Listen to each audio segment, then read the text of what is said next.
समस्त को जय भीम, जय संविधान, जय बिरसा, जय आदिवासी। साथी माने आपण देश सारा देखुथिबे किभଳି माहौल सृष्टि होउची आंबेडकर बाद विरुद्ध रे, किभଳି भावे देश सारा रे जातिगत निर्यातना अनुसूचित वर्गों ऊपर वृद्धि पाउची एवं किभଳି भावे बाबा साहेब आंबेडकर लिखित संविधान को भूल प्रमाणित करिवा एवं बाबा साहेब आंबेडकर को अपमानित करिवा एवं बाबा साहेब आंबेडकर को अति कदर्य भाषा रे अपमानित करिवा एवं तिरस्कार करिवा किछि हाथ गणती संविधान विरोधी, किछि हाथ गणती एससी एसटी विरोधी, आम समस्त को विरोधी बोली कहबू नाही। किछि हाथ गणती एवं अल्प विद्या भयंकर जमती सेही भली किछि व्यक्ति विशेष माने आंबेडकर बाद को विरोध करचंती, ताहा तो फलशून्य होउची एवं बरं आंबेडकर बाद दिनकु दिन देश सारा वृद्धि पाउची एवं आमे जेतेबेले आमर लड़ाई कौनसी अगणतांत्रिक उपाय नुहे, गणतांत्रिक उपाय संविधान उपाय मनुवाद विरुद्ध रे करूचु, जातिवाद विरुद्ध रे करूचु, सेतेबेले कोठी ना कोठी संविधान विरोधी को पीड़ा दउची। सेतेबेले कोठी ना कोठी सेमानक भितरे बा सेमानक शरीर शिरा प्रशिरा थिबा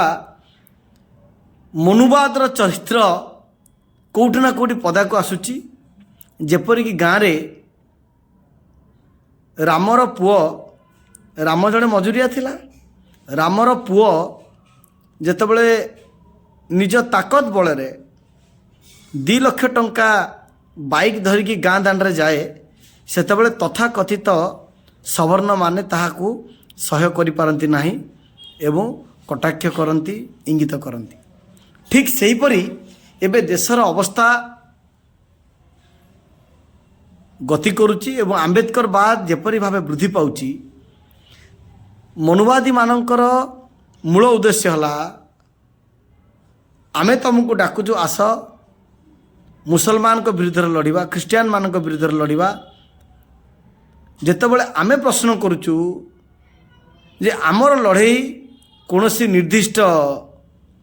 जाति विरुद्ध नुहे, आमर लड़ाई कौनसी निर्दिष्ट धर्म विरुद्ध नुहे, आमर लड़ाई ए देश रे छुआ अछुआ व्यवस्था को खत्म करने, आमर लड़ाई ए देश रे मनुवाद को खत्म करने, आमर लड़ाई ए देश रे जातिवाद को खत्म करने।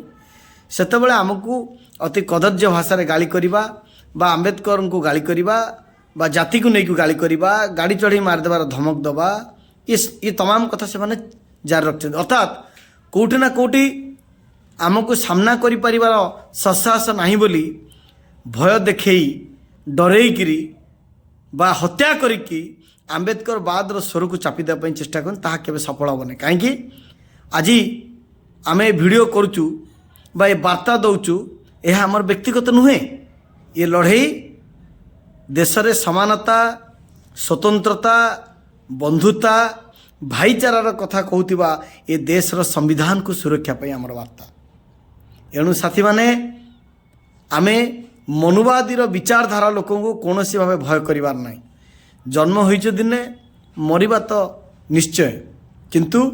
आमर ये क्रांति, आमर ये सांविधानिक लड़ाई, आमर गणतांत्रिक लड़ाई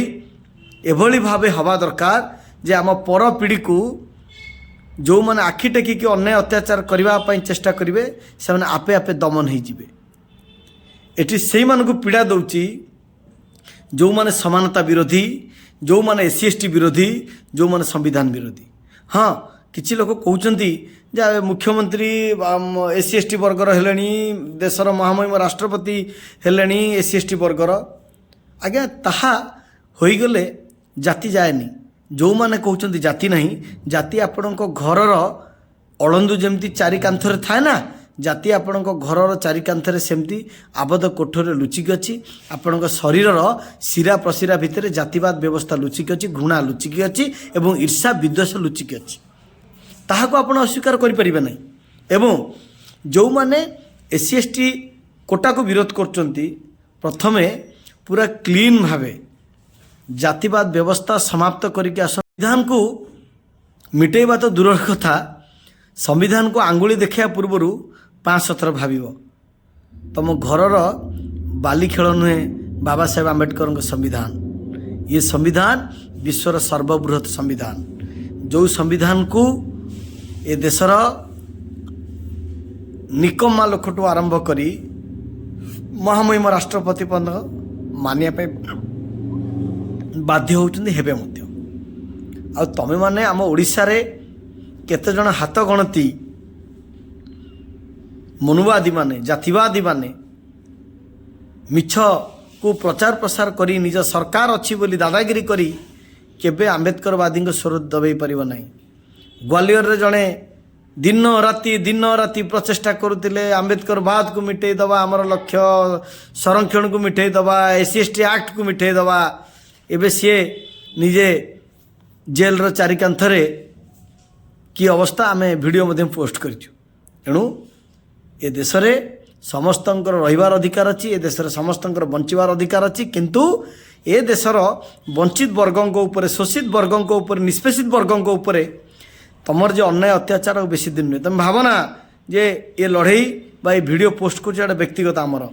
ये पूरा होल अनुसूचित जाति जनजाति वर्गर समाज लोक को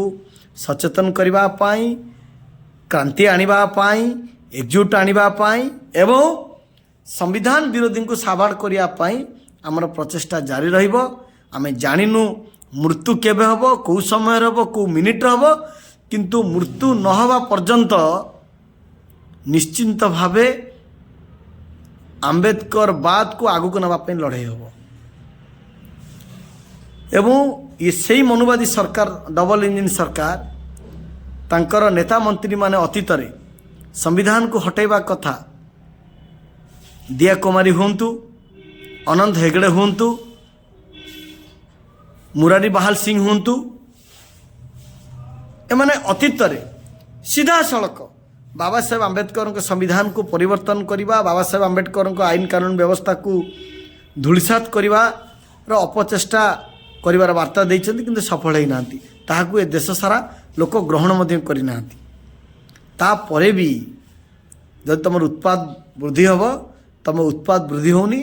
बरं ए देश रे आंबेडकरवाद वृद्धि होउछि ए देश रे बिरसा मुंडा पेरियार कर विचारधारा वृद्धि होउछि ए देश रे अनेक रमाबाई आंबेडकर सावित्रीबाई फुले जन्म नौचंती तुम्हें गडसे विचारधारा बोली हत्यार धमक दौच आमे आंबेडकर विचारधारा बोली तुमको संविधान रे बांधिबार व्यवस्था करुचु। एणु साथी माने कौन सी भावे मनुवादी को भय करिबार नहीं कौन सी भावे मनुवादी कुप्ररचन आम समाज लोक पड़तु नहीं आमर लड़ई शेष थर मध्य कहूँ आमर लड़ई कौन से निर्दिष्ट जाति विरुद्ध नुहे आमर लड़ई मनुवाद विरुद्ध आमर लड़ई जातिवाद विरुद्ध एवं आमर लड़ई आम हक अधिकार को छड़े नौथिबा मनुवाद को विरुद्ध एवं आम राज्य रे यह जोरदार शाणित हम आगामी दिन में मध्य ओडिशार समस्त युवक छात्र महिला माने तैयार हेलेनी ये डबल इंजिन सरकार रे किभली भावे दलित और आदिवासी उपर अत्याचार होची किभली भावे सामाजिक निर्यातना वृद्धि पाउची किभली भावे आम प्रति डिस्क्रिमिनेशन करा जाउची किभली भावे भेदभाव करा जाउची एवं सरकारी स्तर रे आम उपर जो जुलुम करा जाउची बा आम हक अधिकार को लुंठन करे ता विरुद्ध रे मध्य ओडिशा रे विशाल भावे कार्यक्रम करिया पई ओडिशा रे 30टा जिलार समस्त साथी माने तैयार हेलेनी आमे माने मध्य तैयार रहिबा खूब जल्दी तारीख जणे दिया जिवो ओडिशा देखिबो बहुजन समाजर ताकत कोन। धन्यवाद। जय भीम जय बिरसा।